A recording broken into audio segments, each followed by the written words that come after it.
Hi price allot கர்த்தர் நாமத்துக்கு மகிமை உண்டாவதாக. இன்றைய வேதவசனம் எபிரேயர் 13ஆம் அதிகாரம் 16ஆம் வசனம் நமக்கு எப்படியாக சொல்லப்படுது. அன்றியும் நன்மை செய்யும் தானம் தர்மம் பண்ணும் மறவாதிருங்கள், இப்படிப்பட்ட பலிகள் மேல் தேவன் பிரியமாக இருக்கிறார்.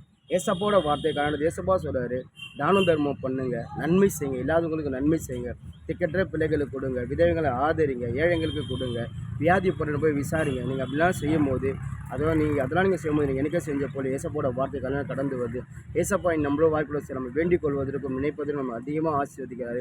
நம்ம தேவைகளை காரணம் நம்மளுக்கு அதிகமாக அவர் கொடுக்குறாரு. ஏன் நம்மளுக்கு அதிகமாக கொடுக்குறாரா?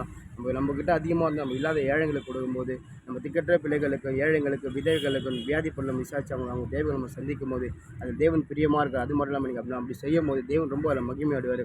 உங்களை ஆசீர்வதித்து அது ஒரு பிரயோஜனமாக இருக்கும். அதாவது உங்களுக்கு அலும்பெரிய ஒரு ஆசீர்வாதம் இருங்க. நீங்கள் ஏழைங்களுக்கு திக்கற்ற பிள்ளைகளை கொடுங்க.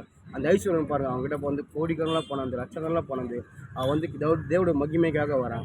அப்போ ஏசப்பா சொல்கிற சில காரியங்கள் சொல்கிறான், எல்லாத்துலையும் கரெக்டாக இருக்கான். ஆனால் உணவு ஏசப்பா சொல்கிறவங்க சொத்தை கொஞ்சம் பாதி ஊற்றி ஏழைங்க தத்துன்னு கொடுப்பான்னு சொன்னான். அவன் பணம் ஆசைப்பட்டு திருப்பி ஓடி போயிட்டான். நீ நம்மளோட வாய்ப்பில் சரி, நம்ம ஒரு நாள் பண ஆசைப்படாதபடி, பண ஆசை எல்லாத்தையுமே வேறாக இருக்குது. அதை வச்சுட்டு தேவடைய மகிமை விட்டு விலைக்கு போயிறாங்க.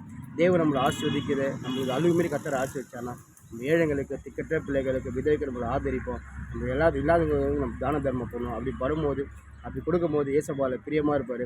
அது மட்டும் இல்லாமல் உங்களை கத்தர் இன்னும் அதிகமாக ஆஸ்வதிப்பார். அவரும் உங்கள் மேலே அதிகமாக பிரியமாக இருப்பார். நீங்கள் அப்படிப்பட்ட காரியம் செய்யும்போது கத்தர் நிச்சயமாக உங்களை அதிகமாக இன்னும் ஆஸ்வதிப்பார். தான தர்மம் பண்ணுங்கள், இல்லாத ஏழைங்களுக்கு கொடுத்து உதவி செய்யுங்க. ஆமென்.